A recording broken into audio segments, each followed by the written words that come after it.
नमस्कार, मी Tejashri Mhatre. Times digital मध्ये आपलं स्वागत. पाहूयात आजच्या ठळक घडामोडी. संपूर्ण देशाचे लक्ष लागून राहिलेल्या लोकसभा निवडणुकीची घोषणा उद्या शनिवारी दुपारी 3 वाजता केंद्रीय निवडणूक आयोगाकडून केली जाणार आहे. निवडणुकीच्या घोषणेबरोबरच आचारसंहिताही उद्यापासूनच लागू होईल. लोकसभेची निवडणूक ही महाराष्ट्रात तरी किती टप्प्यात होईल याकडेही सर्वांचे लक्ष लागले आहे. बेंगळुरू येथील सप्तक संस्था आणि गोवा राज्यातील स्वस्तिक संस्थेच्या संयुक्त विद्यमाने 17 मार्च रोजी स्वरा स्वस्तिक कार्यक्रमाचे आयोजन करण्यात आले आहे. खासदार विनायक राऊत यांच्या वाढदिवसानिमित्त देवरुख येथील सद्गुरू मंदिरात होम हवन आणि यज्ञ करण्यात आला.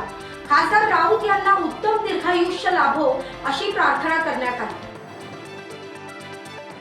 वासांपेठ आगामी निवडणुकींच्या पार्श्वभूमीवर ठाकरे गटाच्या मनोहर शेठ भोईर यांच्या आदेशानुसार संघटना मजबूतीकरणासाठी आढावा बैठक घेण्यात आली. यावेळी पदाधिकाऱ्यांच्या नेमणुकाही करण्यात आल्या.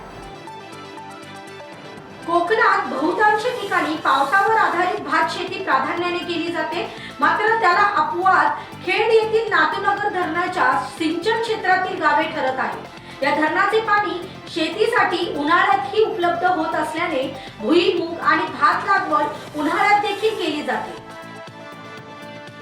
काँग्रेसचे रायगड जिल्हा उपाध्यक्ष राजा ठाकूर यांच्या निवासस्थानी विनय मांडके आणि त्यांचे चिरंजीव आदित्य मांडके यांनी भेट दिली.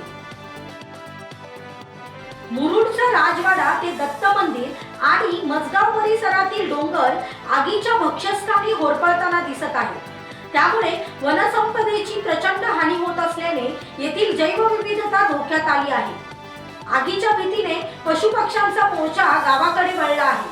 काही दिवसांपूर्वी वन खात्याकडून राजवाडा परिसरात जाळ रेषा अभियान राबवण्यात आले होते. मात्र या ठिकाणी 3 दिवसांपूर्वीच मोठे वणवे लागले. अखिल भारतीय ग्राहक पंचायत खेड तालुका शाखेच्या वतीने ग्राहक पंचायतीचे तालुका अध्यक्ष सचिन मोरे यांच्या अध्यक्षतेखाली 15 मार्च हा जागतिक ग्राहक दिन साजरा करण्यात आला. राजहंस नमन मंडळ गट क्रमांक 1 हे गेल्या अनेक वर्षांपासून कोकणी शिमगोत्सवातील नमन परंपरा जपत आले आहे. या मंडळींनी नमन खेळातून मिळणाऱ्या उत्पन्नातून श्री दत्त मंदिर, राजहंस सभागृह, नळपाणी योजना असे विविध सामाजिक उपक्रम राबवले आहेत. कोकणातील प्रसिद्ध असलेला वरवेलीचा शंखासूर पर्यटकांचेही आकर्षण ठरत आहे. याचबरोबर येथील शंखासूर नृत्य चाकरमान्यांना भुरळ पाडत आहे. राजा शिवछत्रपती क्रीडा मंडळ किहीम तर्फे आयोजित ओव्हरऑल क्रिकेट सामन्यांचे उद्घाटन प्रसिद्ध मराठी पार्श्वगायक विनय मांडके आणि रायगड जिल्हा काँग्रेसचे उपाध्यक्ष राजाभाऊ ठाकूर यांच्या हस्ते करण्यात आले. क्रिकेट सामने पाहण्यासाठी क्रीडाप्रेमींची मोठी गर्दी उसळली आहे. टाइम्स डिजिटलला लाईक करा, सबस्क्राईब करा, शेअर करा आणि बेल आयकॉन दाबायला विसरू नका. पाहत रहा टाइम्स डिजिटल.